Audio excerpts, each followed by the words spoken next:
All right, let's just start this show. Yeah, baby. Yeah. Oh my goodness! We're back with another session of the Podcast Engineering Show. Welcome. I'm Chris Curran. I produce podcasts for the likes of, by the way, this show is all about podcast production techniques. We talk shop, we go deep. We have podcast producers as guests, engineers, and other specialists. And I produce podcasts professionally. I have a lot of big clients and medium-sized clients, and I have a background in audio engineering in the music business. So that was fun. And I'm not working on any music anymore, but I have in the past. And anyway, this show really gets in detail about podcast production. If you implement the best of what you learn here, your podcast will sound a lot better, and you'll spend less time producing them. Isn't that a nice 1-2 punch, René? Absolutely. Will sound better in less time. Thank you. Of course, Barry's here with me. Yeah, oh yeah. Barry, what are we going to need? I mean, we got René Coronado on today, and you already heard his voice, but I'm going to introduce him in a second. Barry, what are we going to need? And of course, if you don't know Barry, he's the maintenance guy in the old building where I used to have my studio.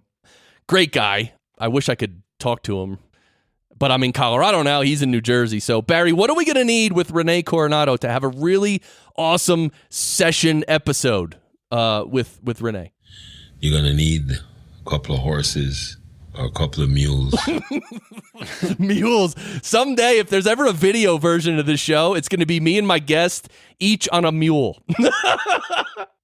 I'm telling you, I can't wait for that. So, René Coronado, I'm so glad you're here. You're an audio engineer and a sound designer at Dallas Audio Post Group, and you're also a co-host and producer of the Tonebenders Podcast. This is awesome. You and your buddy Timothy Muirhead from Toronto, you guys are engineers, and you talk all about sound designing and audio post and recording and everything. The website is tonebenderspodcast.com, and I'll put that in the show notes as well. But we need to give it up here for René Coronado! Come on, people! Hey. Oh, What's my up? God, they love you! Yeah, oh yeah. All right, I'm going to fade this. All right, the fade's too quick. I don't know I got to change it on my little sound pad. But thanks for coming on the show, René. Yeah, not a problem. I love it. Yeah, so we're going to start with the speed round as we always do, but this is going to be actually 2 speed rounds. So if you're listening to this, you're getting double for your money today. Double. This is great. So we're on the first speed round. I'm going to ask you about the Tonebenders Podcast, and I want to know, as usual, what equipment you have. Sorry, I'm cutting and pasting as I'm talking here. About your gear and your audio setup and the signal flow when you're recording podcasts. So why don't we start with that one? So tell us from the microphone all the way through to recording, mixing, and what software, and then all the way to the end when you create an MP3 and upload it. So initially when we're recording, I'm here in my office at the house, and I've got an SM7B, and that rolls into a Sound Devices MixPre-3. And from that, I actually just cut to the card internally, but the MixPre-3 also works as a computer interface. So I use that to route into, typically we do our interviews on Skype. And so I use that to roll into Skype. I used to record on backup onto Reaper as well, but I've found that I have a hard time with Reaper. So all of it just gets cut straight to the card, just to the SD card internally. Then I dump the file off. And, we have a very interesting situation on our side where we don't edit all of our podcasts or 100% of all of our podcasts. We get a lot of help from the community. And so often Tim will get together with somebody else that's also in audio, and we'll just chuck it off to them. They'll do a first edit of it where they cut anything potentially incriminating and Hey now. any ums and uhs that are within reason, and then it comes back to we get the split stems back, and then I go through and do the mix, and I do all the mix in ProTools, and then chuck our bumpers on it, kick it out, and off it goes. We distribute through SoundCloud, although at some point in the future we might shift that. We were getting real nervous about SoundCloud recently, but they've seemed to have stabilized lately. Right. Yeah. All right. Well, see, Thank you for doing the speed round in a really concise way. I've done this before. Yeah, a couple times. Anyway, I don't want to talk negatively about anyone in the past, but anyway, that's awesome. So the Tonebenders Podcast. And by the way, I didn't really mention what we're going to talk about today, because we're going to talk about a nightmare session you've had. Yes, I know in a previous session-pod, I teased the nightmare session and we didn't do it. But anyway, we are going to do it today, and we're going to talk about some field recording. We're going to talk about some studio recording, and a lot about sound designing. This is probably your specialty, I would assume. Yeah, I'm the lead sound designer at Dallas Audio Post. So when the heavy sound design stuff comes in the door, that usually comes right to me. Yeah, so we're going to talk all about that, and of course mixing as well, and some plugins. I think sound designing and the mixing are going to be our focus, and maybe a little bit on mastering, but all right, so the second speed round, that's right. Let's talk about Dallas Audio Post Group. Just tell us briefly about the main mixing studio there, because there's a bunch of studios there, right? Sure, yeah. We've got a Dolby mix stage, which is where the boss lives. So he's up there in a 7.1 Dolby calibrated mix stage with a nice, Avid S6 console and the whole vibe out there. Wow. I live in control room A, so I work on a C24. I've got Genelec monitoring in the front, and I got a really nice cutting space next to me. We usually run through John Hardy M1s on the preamp side, straight into Pro Tools for everybody. And we all tend to have our cutting spaces that are right next to our rooms, although I do a lot of recording actually in my control room as well, because our control rooms are super dead. The computers go live in the machine room. So once we get, the computers are all in the machine room, and then there's just keyboard and monitor extenders that come out into the actual control rooms. And so there's just no noise at all. So it's quiet enough to record in there as well. That's cool. And when you say, what did you call it? A cutting space or something? Yeah, a cutting space, a recording space, a booth. Right. That's what as I was listening to you finish, I forgot what you called it, but yeah, it's basically like a little ISO booth that you can record in. Yeah. Yeah, ours are more than little though. They're pretty big. Oh, okay. So you could fit like a drum kit in there, or even a band? Yeah, absolutely. We don't really record a lot of music, but we have our philosophy on voiceovers and on voice and the microphone specifically is that we like to have a lot of space in which to play.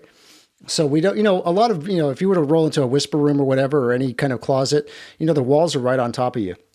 And so what happens is you have to stay really tight on the mic in order to not hear the room, right? I mean, you got to be right here to not hear the room.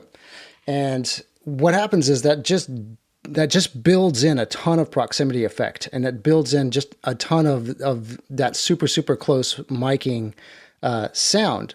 And you can't do anything else unless your room is big and dead. Now, when your room is big and dead, then you can back that mic off, and you can cut from 6, 8, 12 inches away.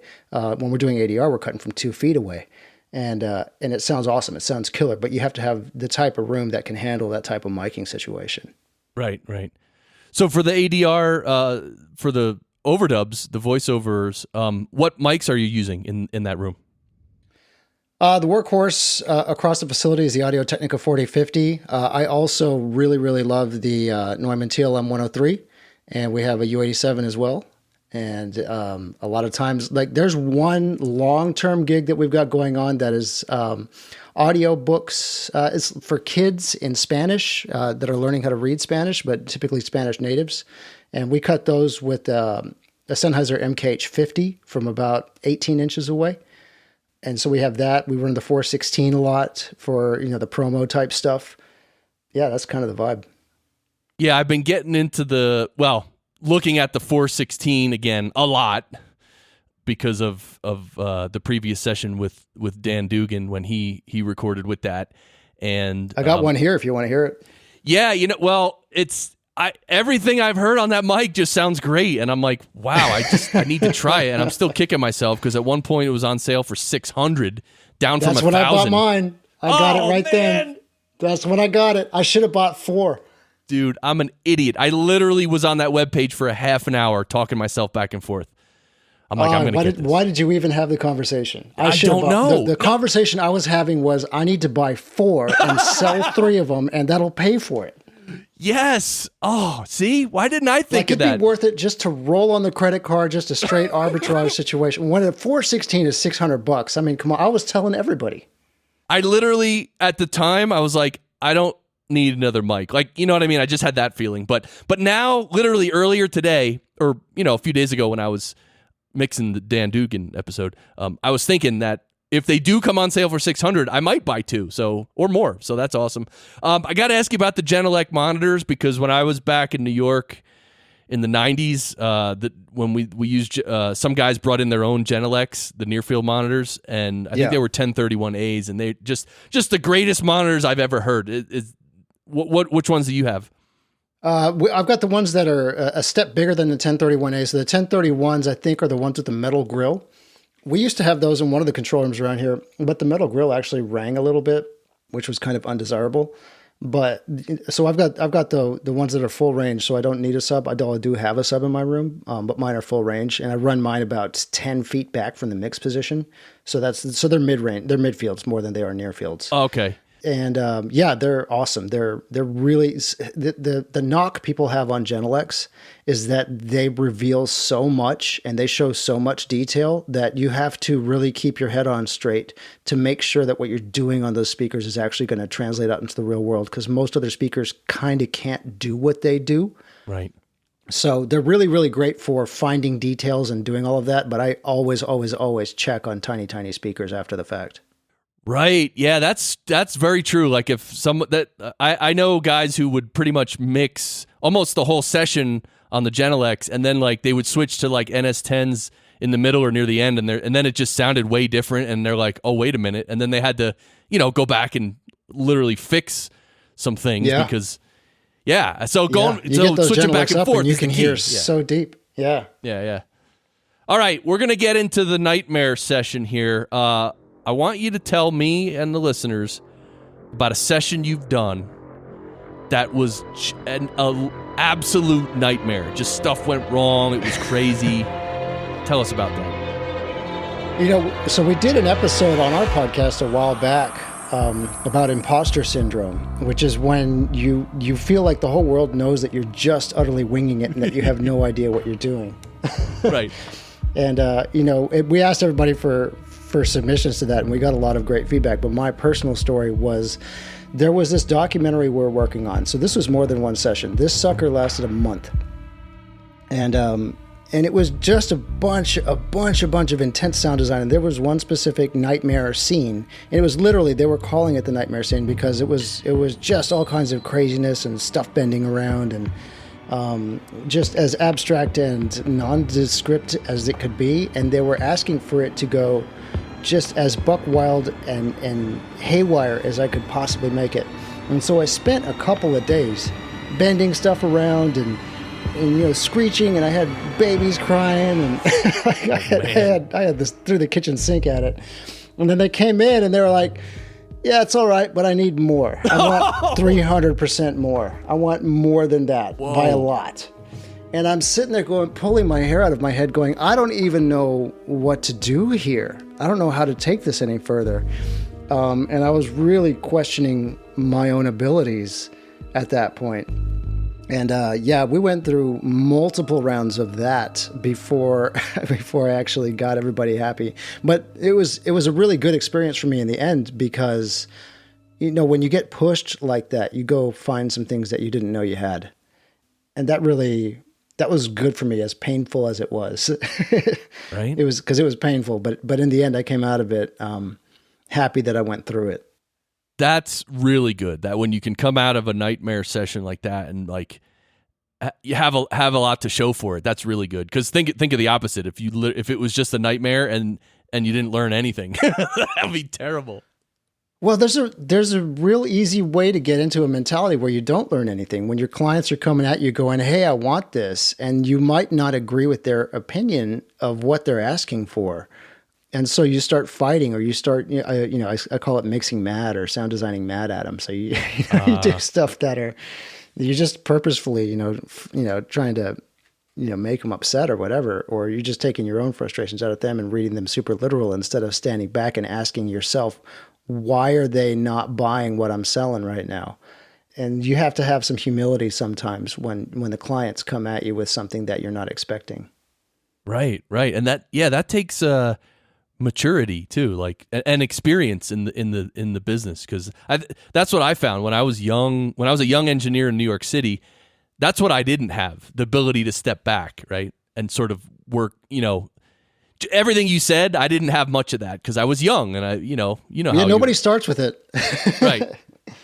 Yeah, it's not easy. So, all right, your next purchase, what is it going to be? Do you know?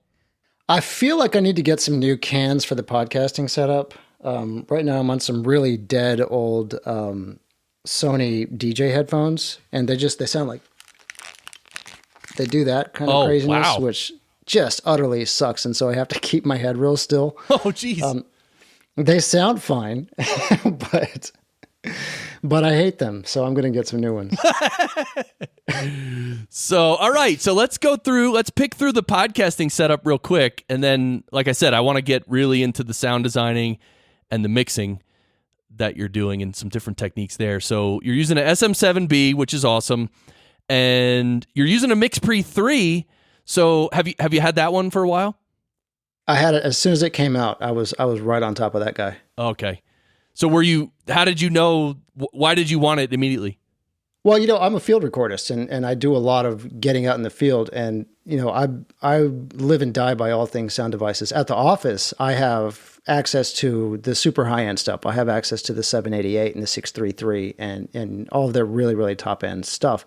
At the house in my personal rig, I was really rolling on the prosumer stuff. I had my Sony PCM D50, which doesn't take a microphone in, but I also, in order just to have a microphone in, I kept buying and selling the Tascam and the Zoom and all that stuff, and I just didn't love any of it. So when Sound Devices came out with something that was under $1,000, I was immediately on top of that. That's cool. Yeah, it took me a while to make the switch, but I made the switch so I got a MixPre-6, and I got it when I switched over from a PC laptop. It was really a really souped up PC laptop that I was using for my main production computer, and I switched over to an iMac Pro earlier this year, and I took that opportunity to get the MixPre-6. So I kind of upgraded everything all at once. So because I didn't want to upgrade one thing and then integrate it all, and then a month later upgrade something else and have to go change my workflow again. So I just let me upgrade everything. How do you like it? Yeah, I love it. It's hard to explain how good it is because it's you don't hear it. I mean, it just sounds great and it just works. So you know what I mean? It just sounds great. I don't know. The way I've described it, it's like a little audio Swiss Army knife that does a little bit of everything, but it does everything kick ass though. The things that it does, it's all great. Yeah, it really is. It's and I some people. Well, I talk about so much gear and upgrading gear and stuff, and I have a lot of students who they jokingly sort of accuse me of making them buy all this gear, and they're like, "Oh, your school costs this much, but by the time you get done buying all the gear you recommend, it costs 3 times as much." And they jab at me with that, right? But it's actually good because good gear, if you take care of it, it holds up, and it really makes a difference in the quality. So my grandpa always told me you could tell a professional by the quality of his tools. There you have it. He was a mechanic though. Right? Yeah, and that actually, the inverse of that describes most of the podcasting industry, unfortunately. Because it's it's a different time now though, because you can roll an SM7B and a MixPre-3 for right at $1,000, and you're done forever. Right. And so, and I don't want the comment I just made to be taken out of context. We know, and I've said this a million times, the podcasting industry is made up of just amateur recorders and engineers. They're not engineers, they're just people. Yeah. And they're doing their best, and they're doing really well, but at times it's not good enough. But that's what podcasting is. So yeah, like you said, for $1,000 you can have that set up. Are you kidding me? That's when you look back 5, 10, even further back, to get a setup that sounds like what my rig right now sounds like, it would cost you 10 times that much. Right. And so it's kind of a spectacularly cheap world that we live in with regards to audio at the moment. Totally. All right. So when you mix you said and by the way, I like what you're doing with your podcast that I've done it like, I think once with this show. I had one of my students one of my students wanted to mix an episode of this show. So I let him do it. And, but I would like to do more of that, but that's a tough call because I don't know, like this is my show and like this is it's kind of cool being known for audio quality, but then the thing is like I got to produce each episode, like I got to make sure it sounds really good because that's what I'm that's what I'm demonstrating. We're still finding right? the balance. There's a couple of things that we've handed off and it's come back and we've had to, there's some things that you just kind of rush to put it out and it's maybe not up to the quality of some of the other stuff that we've done. So definitely when you hand it off to somebody, especially, when it's somebody like me and Tim and where we're this is all we do all day, every day. When you hand it off sometimes and then you have to put it back out, it's just going to take a dip. But with that said, we can't devote as many hours to it. It's just a side gig for us and we both have small kids. Right. And so we can't devote as many hours to it as we would like. And in order to even get any episodes out and into the world, sometimes it's just, hey guys, help us out. And we're fortunate because our particular podcast is aimed at other audio folks. And so we're aiming it at a lot of people that already have the tools and the talent to help us out. So we're just lucky in that particular niche. That is cool. And I'm sure you give credit, right, to the person who worked on it, right?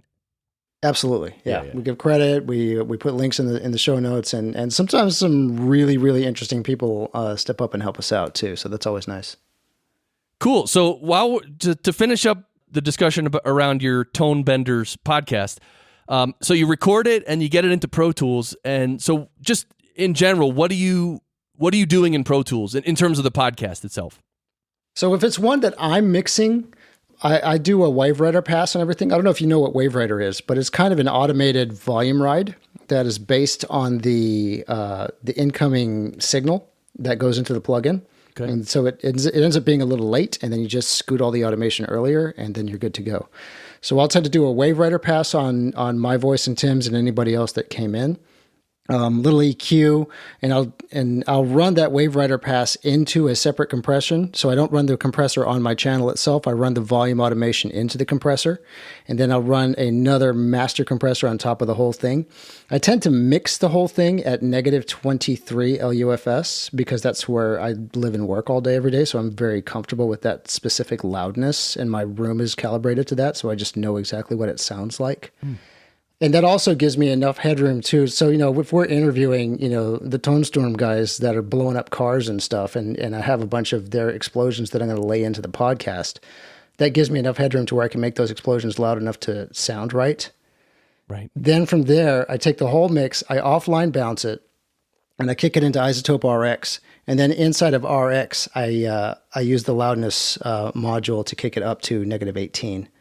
And then I kick it back in, and I export the MP3 out of Pro Tools. I really like Pro Tools MP3 codec better than most.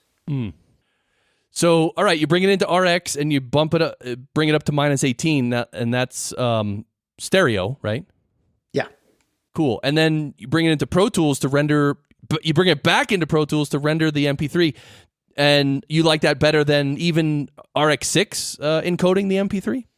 I haven't done a good solid proper shootout of those two MP3 codecs lately, but I also RX has a really nice round trip function that it does where you open up the little audio suite plugin and you tell it to kick it to RX. You do whatever you need to do in RX, and then you hit the send back and it just goes back into Pro Tools. So that's also a nice way for me to archive the whole thing and archive the mix in place and do all of that. Got it. So just from a workflow perspective, it's nice. I'm sure the MP3s are pretty close. I did do a pretty heavy MP3 shootout, I don't know, about 2 years ago. And the Pro Tools MP3 just blew everything else away. Interesting. So I wonder, because I asked the Isotope folks if the MP3 encoder they're using is that Fraunhofer one, and they said yes, so that's good. Yeah, I think the Pro Tools one is not, or I could be wrong. I don't know. They do something different, but I love it. Right? No, that's interesting. I wonder what it is. I mean, not that it really matters that much, but but that's cool. I like that you can go basically out of Pro Tools into RX and come back and then save your whole session, and you know what I mean? It's just a nice, neat package. Yeah. Cool. So, all right. So now let's move on to the sound designing. Or let's just discuss some field recording first. How much are you actually out in the field doing recording? Regularly. Every so often I'll get a request every so often I'll get a request from somebody, and I'll go out and just find the thing that they need, and I'll get it done. Sometimes we get hired. Sometimes we get hired from productions to do specific things. Like for Dallas Buyers Club, I went out and recorded all the ambiences around Dallas that were specific to that film. And so, we get that kind of stuff that comes in. Sometimes my Google alert will go off and a building will be scheduled to implode. And so I'll just show up with all my gear when the building's going down. Oh, no way. Sometimes I'll just see something that's interesting to me. Or if I go on vacation, my wife is very patient with me as I stop and record everything. I got a 4-year-old kid, and that child right now, anytime he hears anything interesting, he's like, Dad, you should record this. And I'm like, you know what? You probably should. Oh, so it's kind of my life. Right. So actually, Barry's here with me. And Barry, I know you've sometimes recorded demolitions of buildings as well. And what happens after the building goes down? What happens then? There's no activity, no giggle, no nothing. Oh, God. Sometimes I work too hard to get these clips worked into the show. If you got it, man, you got to find the spot for it, right? I know. Well, I have to. So, all right. So you're on location regularly, and do you have like what do they call it? My friend Mike Helms, he has the Location Sound podcast. He just started like about 2 months ago. Which is great. I love that podcast. Really? Yeah. Because he asked, I think the first thing he asked his guest is what's in your bag, right? Yeah. So what's in your bag? Don't kill me, Mike Helms. Well, here's the thing. So for field recording, you tend to build your kit per the specific thing that you're trying to go do. So if I'm out recording gunshots, that's going to be a very different rig than if I'm out recording vehicles versus if I'm just impromptu recording a poker room or something. Got it. Yeah, because Mike on his show, he's talking to guys who literally they're out every day, like they're like hired guns. They're out every day doing production sounds, yeah. Yeah. So they have to bring pretty much everything. Kit. Yeah. Interesting. But in my primary recorder, so what I try and do from a philosophy standpoint is take exactly what I need with regards to the recorder itself and not a whole lot more. Although with that said, every so often you want to bring a whole lot more because you don't know what you're going to walk into. Right. But with field recording, much like production sound, you're doing a lot of running and gunning. You're moving from here to there. So I try and stay as light and nimble as I can be. Right. That's good. And then, all right. So then in the studio, you're doing voiceovers. We talked a little bit about that and the mics and stuff. Yep. So, all right. Now let's move on to sound design. Now, and I guess I'm talking about when you're in Control Room A at the Dallas Audio Post Group where you work. When it comes to sound design, so when you're first starting a session or a project, like, do you record all the audio or do they send you a bunch of audio and you have to like build a session? Oh, nobody almost ever sends me audio. Okay. So yeah, a lot of why we get hired and a lot of why I get booked is because I've spent 20 years recording sounds. So, say for example, the Dallas Stars are a big client of ours. And there was one year where I went out because I have a press pass. I went out to a hockey game before the child came along. Every single hockey game I went out to and I recorded in quad, and I would record entire games from various perspectives. So I have a whole game from the hallway, and I have a whole game from under the bleachers, and I have a whole game from the cheap seats, and I have a whole game from the penalty boxes. And so I have all of this stuff, and so they can come to me at any point, and I've got everything we need.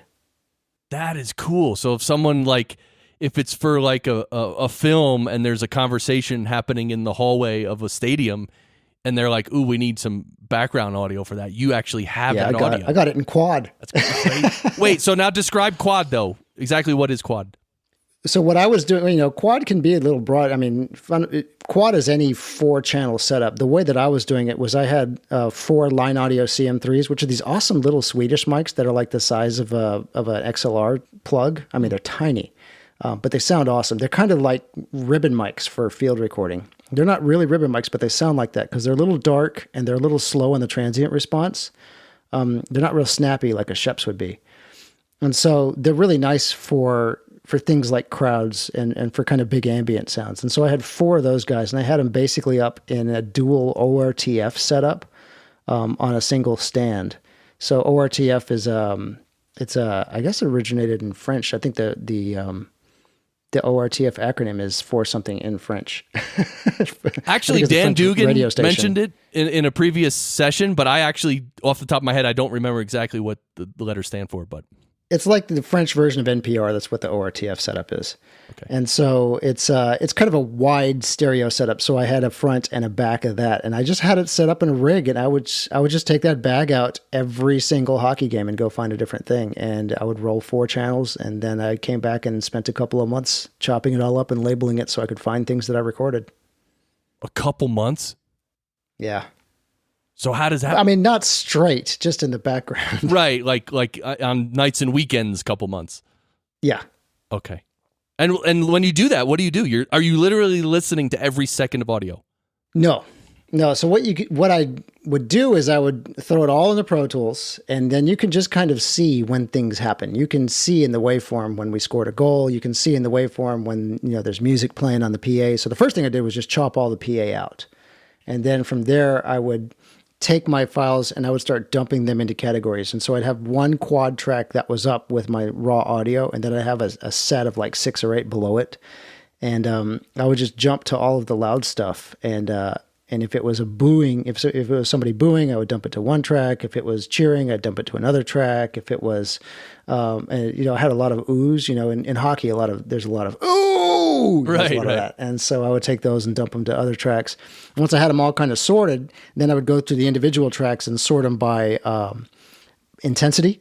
So I'd give myself, a bank of, I would literally take the whole thing and make it like a pie wedge as far as intensity is concerned. Once they're all sorted into categories, and then I would just break it up into bits. So I'd have 10x here, and then here's the next 10, here's the next 10, and do all that all the way down.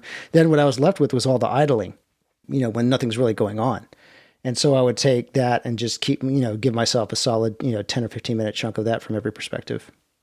Wow. Yeah. And then so you have all those pieces, you break it up like that. I could see how this would take a couple months. It takes a minute on your spare time. So now, do you render each segment separately or something and then have a bunch of different clips? I would put them in groups. So I'd put a group of 10 or so together for each individual action. Oh, right? I see. So like if it's intense cheering, you'd have one file, but on that one file would be 10 different clips. Correct. Now, in the sound design community, there's not a consensus on if they like that versus if they like a bunch of one-offs.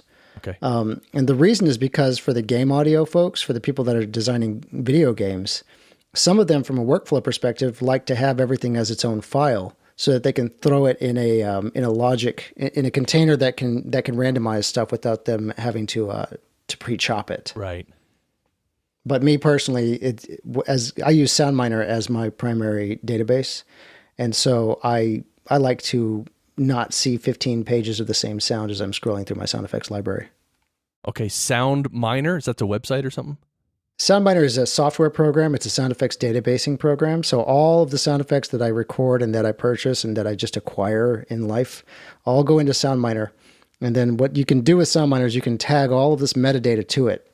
And so you can tag pictures to it and everything else, microphone setups. I mean, every piece of data that you would ever want, you can tag it, and you can actually burn it to the header in the WAV file. Oh. And then from there, you just do your search inside of Soundminer. You find something that you like. You can highlight the one piece of the file that you want to use, hit one key, and it just dumps it into Pro Tools on the track where your cursor was. So it's great. That is cool. And what's the resolution of those WAV files? I keep everything at the resolution that I recorded at. So typically it's 2496 is where I start with. I go up to 192 if I have an idea that something is going to give me something interesting up there, but my default is 2496. 2496 and 24192. That's unbelievable.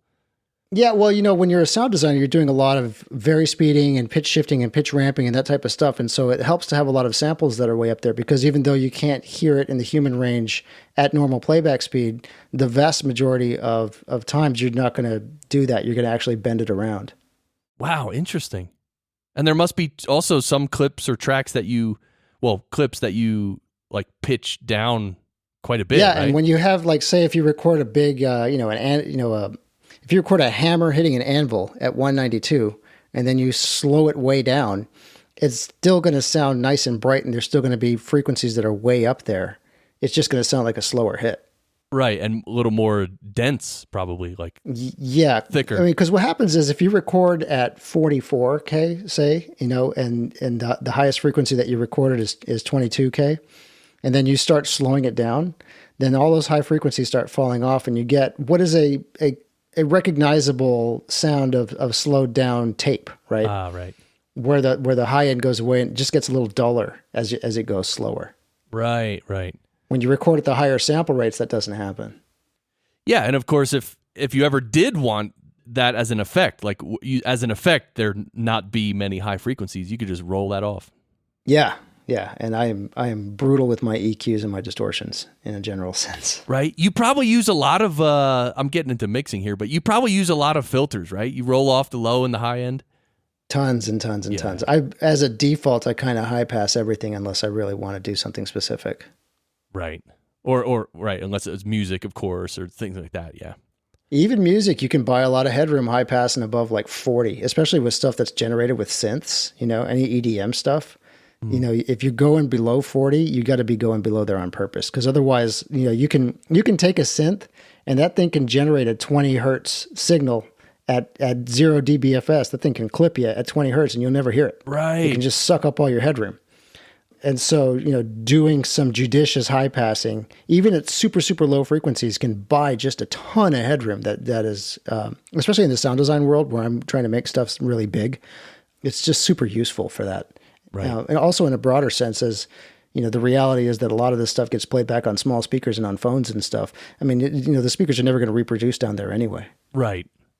Yeah, and I like how in RX6 you can see what's down there. And so I literally, because in RX6 you can literally delete, you don't even have to roll it off. You just delete, like you can delete from, let's say, 35 hertz and below. It's gone. Yeah, although with my tests, what I found is that I would prefer to actually use the EQ. I love that stinking EQ in RX6. And I've actually done a little A/B testing between deleting super low frequencies and just rolling them off.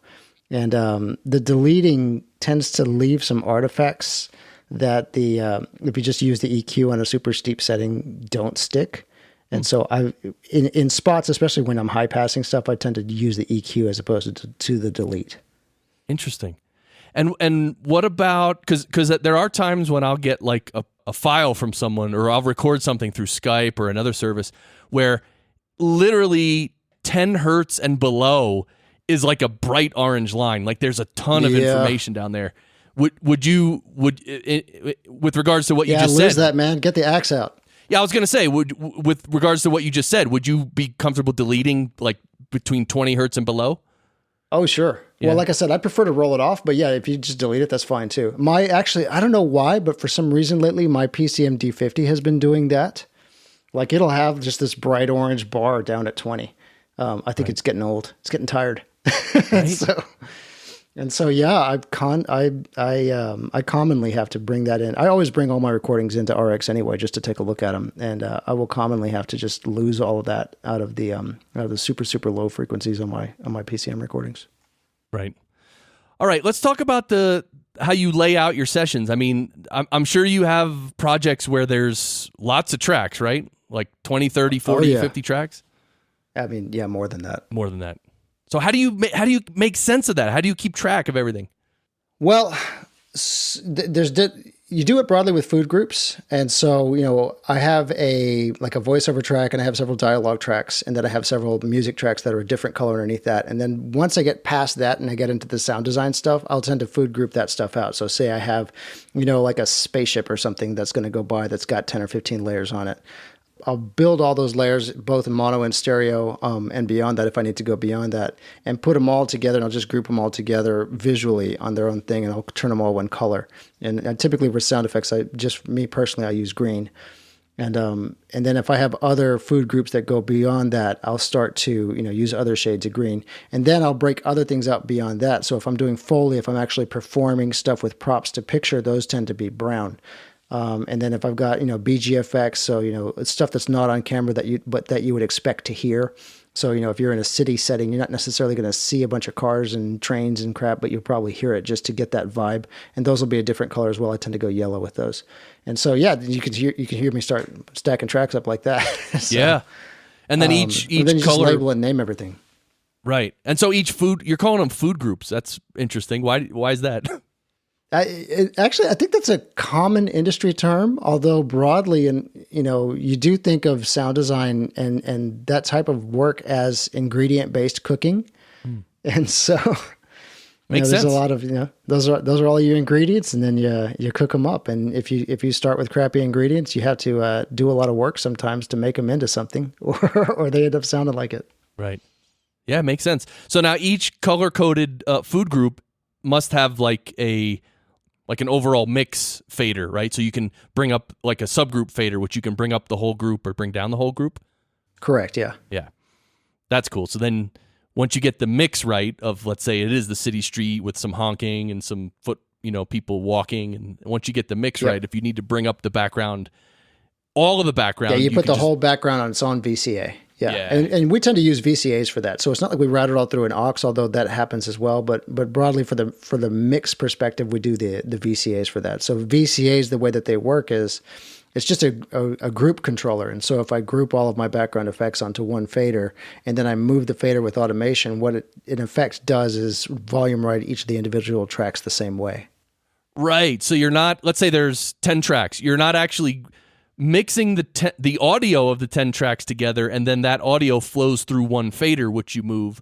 That one fader you move is just a controller, which controls all 10 individually. Exactly. Yeah. Yeah. Which is cleaner, obviously. Yeah. You really have to stress about gain structure when you have that many elements going. And honestly, I stress about gain structure anyway. That's why I mix the podcast the way that I do. Right. And do you do because I've worked with a bunch of mix engineers who they'll come in the studio, they'll spend like 2 or 3 hours, just doing the basics and getting sounds and getting, blends and stuff. And then they'll literally just pull all the faders down to 0 and start again. Like, of course they don't, zero out the EQs and stuff or the effects. They leave all that. But do you do that? Do you just at times? You're talking music though. That's a music technique. Right. You want to watch somebody fail at music, watch me try and mix. Well, but I'm asking you, do you do that sort of thing in what you do? Do you ever do that? Not really. I mean, to some degree, I will do something similar when I get a bunch of tracks in from a video editor. So in a lot of cases, the picture editor will have a bunch of stuff that they have in there. So they'll have a voiceover, they'll have all the dialogue tracks, they'll have some music tracks in there, and they might have thrown some sound effects in there as much as a reference as anything. Mm-hmm. And so typically when that happens, I'll bring them all in and I'll dump them all to 0 and I'll start working my layers one at a time. I see. All right. So then let's talk effects. Let's talk the meat and potatoes, EQ and compression. Now, are you using EQs and compressors on every track or on the subgroups, or how are you doing that? Yeah, my template has all of that on all of it. Yeah. Okay. So if you had 50 tracks, you would probably have to go in and, over the course of an hour or more, adjust EQ and compressors on every track. Yes, generally.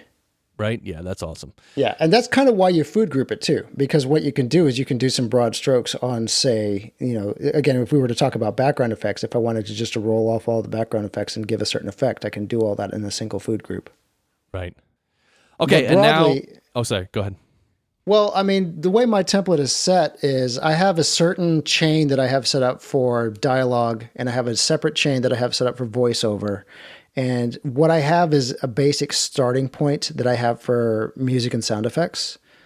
And so with dialogue, I have, EQ, which is, generally this, if it's recorded well, it's high pass and then, high shelf a little bit. And then sometimes I might do a little slight expansion to it. And then from there, I'm working the dynamics with the fader, and then I'm running the fader into a dialogue aux that they all do feed, and that's where I tend to run my compression and my limiting on it. I don't do that as much with the music. I tend to deal with music clip by clip because music can be so varied. Because in my world, a lot of the music comes from either music libraries or something was scored or anything else like that. And it's already been mastered, right? Yeah.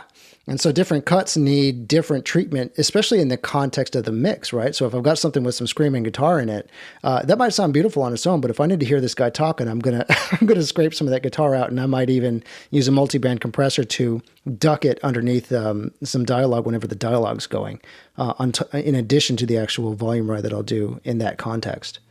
Right.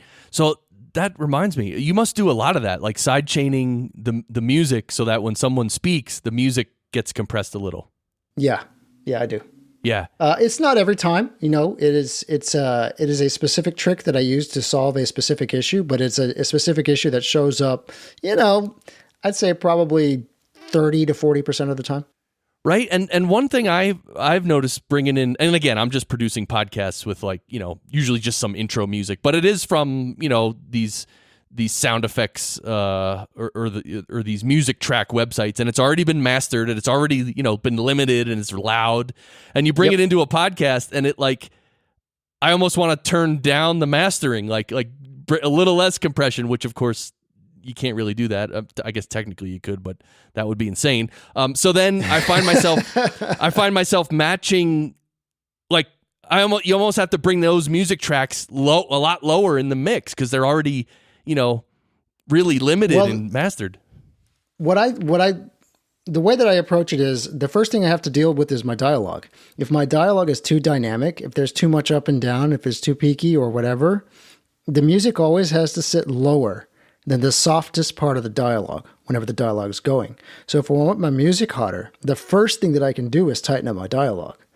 So if people are trailing off or if they're talking like this or whatever, you can just really work the faders on the front end of that dialogue and get it all the way up there, just by ear, work those peaks and valleys until they're all nice and even. And then you throw some compression on top of that. And one thing that I tend to do on the compressor side is I'll do the parallel compression. So the compressor I tend to use is the Pro compressor inside of Pro Tools.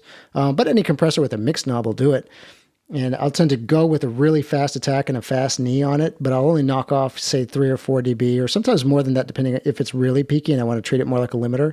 But if it's relatively in okay shape and I just want to tighten it up some more, then I'll knock off 3, 4, 5 dB on it. I'll use that as the makeup gain, and then I'll dial back in 20, 30% of the dry stuff so you can't really hear the compressor doing that much work. But that keeps all that dialogue up and up and up and tight and tight and tight. And the tighter that dialogue is, the hotter you can ride that music against it. Right. Yeah, I love that. And so you're actually writing probably all the important dialogue. You're writing it with a fader with your finger and writing that into automation? Yeah. That is so cool.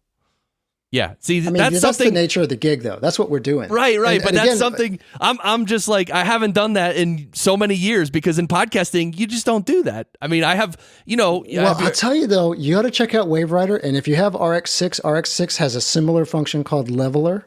And it takes some iteration, right? It takes some trial and error to get the settings right. But once you find that sweet spot, man, that does that exact thing. Yeah. Well, actually, so what I do use is actually Waves makes a plugin called Vocal. Yeah, Waves has one too. Same thing. I do use that. So that helps me a lot. But my little trick. So that's good as a first pass, right? And so the trick that I do, especially if I'm doing automation, if I use like Vocal Writer or Wave Writer or any of those things, and you have a lane of automation that's sitting on your dialogue, and you're in Pro Tools. I don't know what the way is for Reaper, but at least in Pro Tools, the simple, easy thing to do is you go to under the Edit menu. It is Coalesce Volume Automation to Clip Gain. And what it does is it takes all that volume ride and it turns it into clip gain. And you see your waveform snap into place. And then from there, you can basically do another pass by hand if you need to do it. Got it. So you're using Wave Rider, right? Yeah. Yeah, Wave Rider. That's the Waves plugin? No, I don't know who makes Wave Rider. Let me look it up in our standby. No, because Waves makes the Vocal Rider, and they also make Bass Rider, I think. But Anyway, so I see what you're saying. You can adjust the wave rider and then actually render it so you can see the changes that it made on the actual wave on the screen. You render it to the clip gain. It's by QuietArt. QuietArt.co.nz. But again, all these tools do something similar. Right. But yeah, right. The trick is to render that thing into your clip gain. And then from there, you can not be afraid to do more. Right. And so on the wave rider that you're using, because I know on the vocal rider, the waves plugin, you can set like the range. So you can say, I only wanted to push it up maybe 1 dB at most, and I only wanted to bring it down 1 dB at most. So there might be a range of 2 dB. What settings do you use for that? I work it harder than that. Okay. I'm not in front of my computer. Stand by. Let me look at that interface. I think I can remember it. So what I tend to do is I'll aim it at like -25 with Wave Rider. And the Wave Rider doesn't have hard numbers. It's got kind of a loose to tight range slider on it. And it's got an averaging versus a non-averaging mode. So I leave it on averaging mode. So it's nice and even, but I will let that thing move that fader by, 10 dB or whatever if it needs to. Okay. And you do that before EQ and compression? Yes. Got it. Yeah, because your actual volume, your post fader volume or your post volume ride volume does affect the way that your EQ sounds, and it also affects how hard your compressor is working. Right. If you ride your volume into the compressor and you're ducking loud things and you're pushing up soft things, your compressor is not having to work as hard to get the same effect. So it's a lot more transparent. Right. And and that helps so much in terms of podcasting. A lot of people who are doing podcasts aren't really even mixing their audio. They're literally just sometimes using Auphonic to mix together two files and then they post it. But yeah, it makes such a difference when someone speaks loud and then when someone, trails off and speaks real soft. Yeah, what you're doing is just awesome. That fixes all those problems. Yeah, it's something that, I had this conversation with one of my coworkers a few months back, and it's like you sit and you work and you learn all these tools, and then, in about a year, they're all going to change. Something new is going to come out, but it's important to understand the reasons why you do certain things. Exactly. Yeah. And the theory behind it. Yeah. Now, so background noise on tracks, you handle that. You probably handle that even before you start mixing, and you probably do that. You just remove noise in RX6, right? If we're talking about, say, podcasting and I'm getting a file in from somebody else, then yeah, I'll typically dump it into RX6. Okay. And how about with the sound designing at work? So there's multiple stages that go on there. Oh, wow. So I'll go out and record something and then I'll bring it back in. And the first thing I do before it even hits my library is I'll dump it into RX6. And, typically it's just I'll look at it and see if I need to, get rid of any parts and pieces, if a bird tweeted on me or something like that. High pass things if I need to high pass them. Get some crackles out if I need to get some crackles out, but I don't go too nuts. Then I chop it into pieces and then it goes into the library. And then once it comes into the context of sound design, I'm usually wrangling things pretty hard. So I'll do a lot of, compression, low end expansion, EQ shelving, limiting compression, the whole thing just to make stuff sound like I want it to sound in the moment. Sometimes I want things to sound really big, and so I'll do a whole bunch of stuff to it. And sometimes I think I want things to sound kind of wispy and delicate, and I'll do other things in those situations. But it all depends on what effect I'm trying to achieve in any given moment. Got it. And so what are the main plugins that you're using within Pro Tools? For voice production, I use the Pro Tools EQ. Actually, I use the Pro Tools channel strip. And because I have the C4, I feel like if I were to just use the mouse on the Pro Tools channel strip, I wouldn't use the Pro Tools channel strip. I would have to use something else because the knobs and all the controls on that are just too stinking small. Okay. But because I have a controller, I can spill that whole plugin out onto my faders. And because I can spill it all out onto my faders, I can grab 5 or 6 faders and do, an EQ move and a high pass and a slight expansion thing. And it's all there right in front of me on one plugin. But again, that's really dependent on me having that controller in front of me. So one fader will be like what? So you'll use the faders on your controller to control the channel strip, right? Correct. Yeah. So, and you can do custom maps. So what I'll do is I'll click on the channel strip, and then on my C24, I'll hit focus, and then I'll hit the flip button. And then what that'll do is all of the knobs and switches on the plugin turn into the faders on my board. And so I can grab 3 faders, and that is the frequency, gain, and Q of any given frequency band. Got it. And to me, that's much easier to deal with than twisting even rotary knobs. I much prefer faders for EQ because I can grab them and slide them real fast, real far. Right. And so when you switch to a different band or switch to a different track, do your faders automatically like snap back to 0 or something, or back to where they were? Well, I got a C24, so I got 24 faders in front of me, so I got enough to cover the whole plugin. Oh, that is cool. And then you just have to remember what each fader controls. No, they label the label on top of it switches, so you can look. Oh man, yeah, it's awesome. That is cool. Yeah, I'm not familiar with that, but that's really cool. It's the best. It's the best possible way for me to work, and it's like at some point, we're going to upgrade my board off of the C24 because it's just about end of life, and I don't know exactly what I'm going to do because I love working like that. So. All right, and then so that's for voice production for Pro Tools Channel Strip. You have any third-party plugins? Yeah. Well, again, I'm a sound designer, so a lot of the stuff that I use is like I use sound particles a lot, which is outside of Pro Tools, but I use that to generate, thousands or millions of individual sounds and render them out. There's a plugin called from Twisted Sounds called Whoosh that I use to generate a whole bunch of sounds quickly. So you can load a bunch of samples into that guy, and it'll Doppler them and make them all hit at the same time, which is really cool sounding. And it can run them through plugins on the inside of that. I use Soundminer to database everything, and Soundminer will actually host plugins in it also. So if I want to distort something before it even hits my timeline, I can do that. I use a lot of distortion. Really? Yeah, I use white boost a lot. I'll use it. I'll use distortion on music if I want that music to pop up. So say I've got like, an orchestral track or something, but I need that thing to bang on broadcast. I'll distort it and just, turn the mix down to where I'm only distorting about 20% of it, but now I can hear some of those mid frequencies that I want it to bang out. So I use distortion on a lot of things. That is cool. You know what? For a while, before I switched over to the iMac Pro, I was also using some distortion on all the voices in the podcast. But like you said, just really low. I've done that. Just bringing it up. I mean, you probably can't even hear it, but just enough where it just supports it a little, I think. Yeah. Native Instruments has a delay called Replika that I love. I love that delay. It's just a nice, natural, easy to use, cool sounding delay. The distortion I tend to reach for first is called White Boost, again, just because it's easy to get exactly what I want. I use Pro Subharmonic a lot to make things sound bigger. And and outside of that, again, ingredient-based cooking. So, if I can't put it in there and play it loud, I might need to pick a different sound. That is so cool. All right, so editing, well, let's talk about mastering. Because I don't want to switch between the podcasting and the sound designing too much. So let's stay talking about the sound designing. And now do you master like the final mix for the sound design work? I mean, not really. When you're doing theatrical mixes, those just kind of go out into the world. There's not a thing that is mastering in the theatrical world.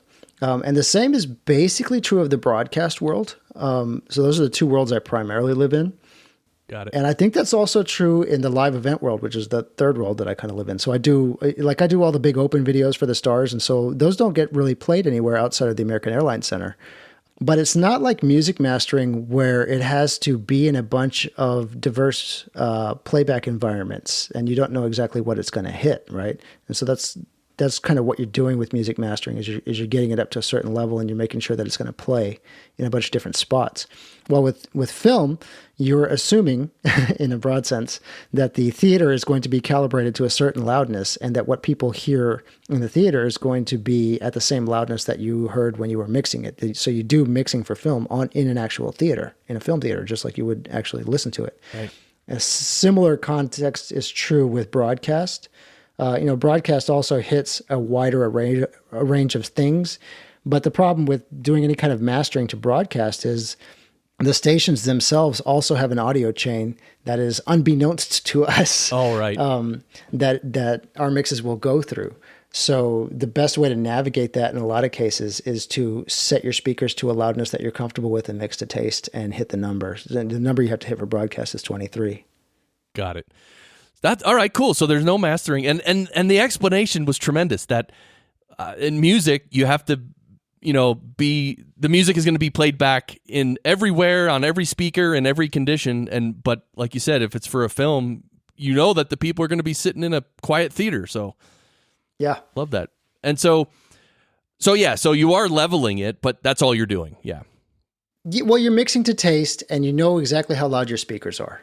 And then you're doing it in a way that is going to do it the best way to translate out into the world. But even still, when you mix for broadcast, or even when you're mixing like for Netflix, if you're mixing a Netflix show, Netflix allows you to change the dynamic range as a user in the program. So, there's just things that happen out of your control. Wait, what do you mean by that? Send it out into the world. You can, in any Netflix show, right. If you're on an Apple TV or whatever, you can just swipe down and go to audio and do a setting that says, turn the loud stuff down. Really? And that is changing your mix. And what is it? So it actually like compresses it and limits it? Yeah. Okay. Well, I don't know if it compresses it. I don't know how it does what it does, because it actually sounds pretty stinking good. But it definitely changes the mix. And also people's receivers, you know how it is. You go buy an Onkyo or a Panasonic or whatever, and those things come default set to nuclear mode. But those things are changing the mix too. Right. Wow. That is so interesting. I love this. All right. So we're getting toward the end here. I want to ask you though, for podcasters, what advice do you have for podcast engineers and producers when they're doing post-production on audio, meaning they're actually kind of mixing it and trying to make it sound good and leveling it and all that? What advice would you give? Lock your speakers off at a level that you are comfortable with. And if something is too soft, don't turn your speakers up. Turn the thing up. That's interesting. And do you have a scientific way to figure that out? Because I know they do make like SPL meters where you can play your speakers at a certain level and test how much SPL, which is sound pressure level. Do you do anything like that, or is it more just over time? Yeah. Well, we have to calibrate our rooms, and so we do exactly that. So I know the exact SPL of the spaces that I'm in. But for an amateur, you could go get a little Radio Shack SPL meter, and if you're in a smallish office-sized room, you probably want to set that guy at 74 or 76 or something. You can just blow pink noise through each speaker individually, and you can find pink noise on the internet or whatever. But blow pink noise through your actual edit rig and turn your speakers down to the point to where it's going to measure at 74 or 76 on the meter. And then you're going to have to know that mark whatever you're using to control your speaker. Right. And then when you're mixing, put your speaker there and lock it off. Don't ever change the loudness of your speaker. Get used to how your speakers sound at that loudness. And that'll let you really feel comfortable with your balances and with the amount of EQ and the amount of compression and volume writing that you're doing. Right. And now what if someone's producing podcasts, but they do not have monitors? They're only using headphones. But let's say they have decent headphones. What would you suggest there? I guess something similar. I've had a lot of... I've been working really hard on trying to figure out my philosophy on this, because I've been working more in virtual reality, and that stuff is all headphone based as well. And headphones do different things than speakers do. They sound different than speakers do. And there's no set loudness for cans like there are for speakers. That you can't like put an SPL meter in your brain and listen to how loud the thing is. And so I'm still kind of developing my thoughts on that. I think fundamentally it is find something that you want to emulate and find a comfortable headphone level for that and note whatever that is. And then go through that. But the potential tricky part with that is that you might be trying to emulate something that's just stupid loud. And so you might be having a hard time with that, because again, my particular workflow is to mix the thing at a not loud level and then do all the loudness after the fact after it's mixed.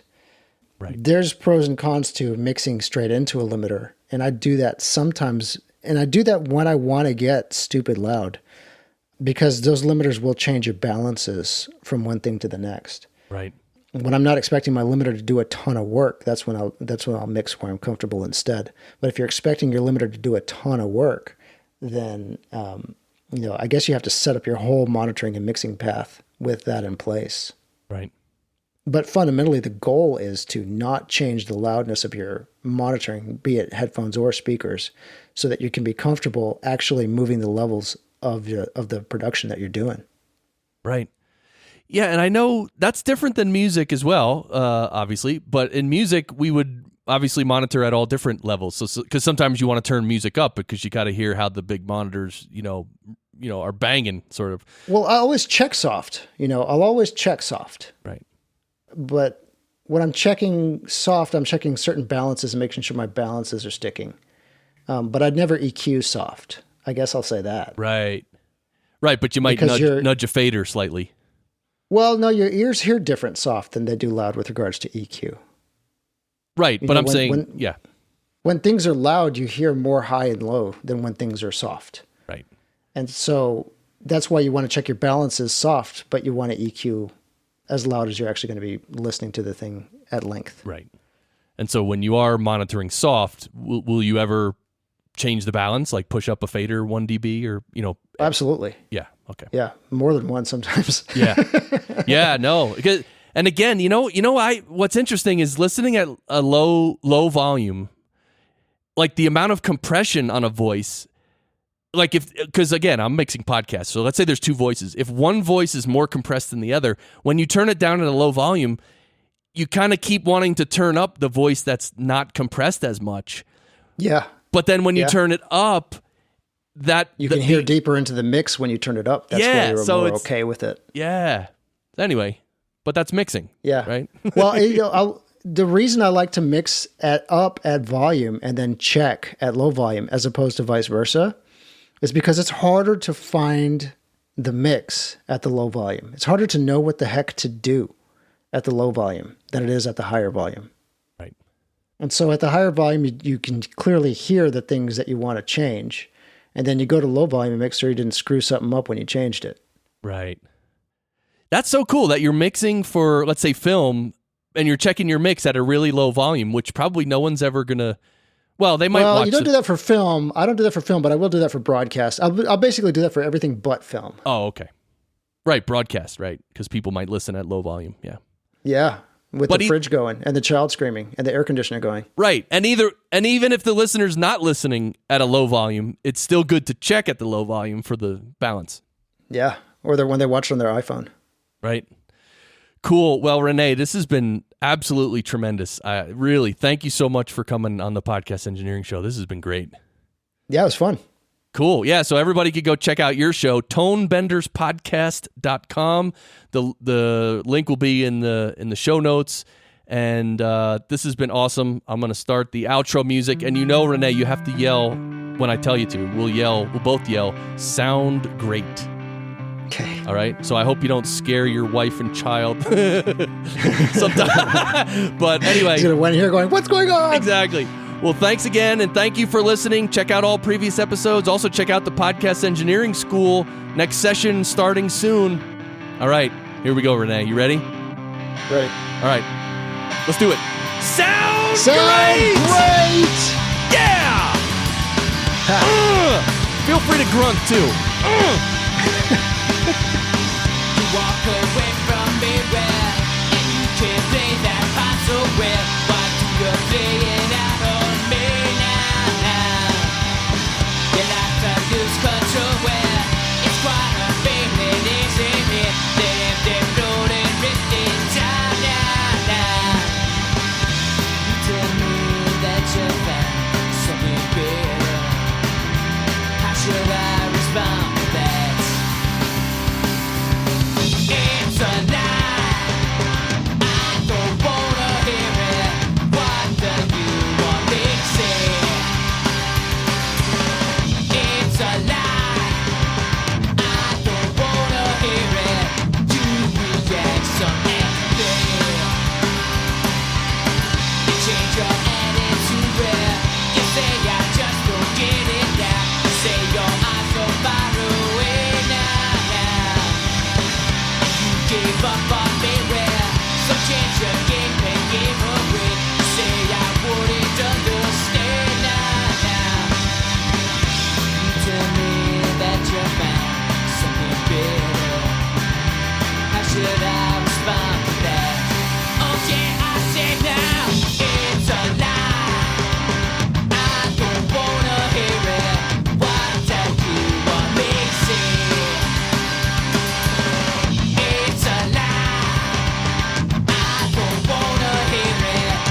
Does it mean it's still the same? You're pushing me away.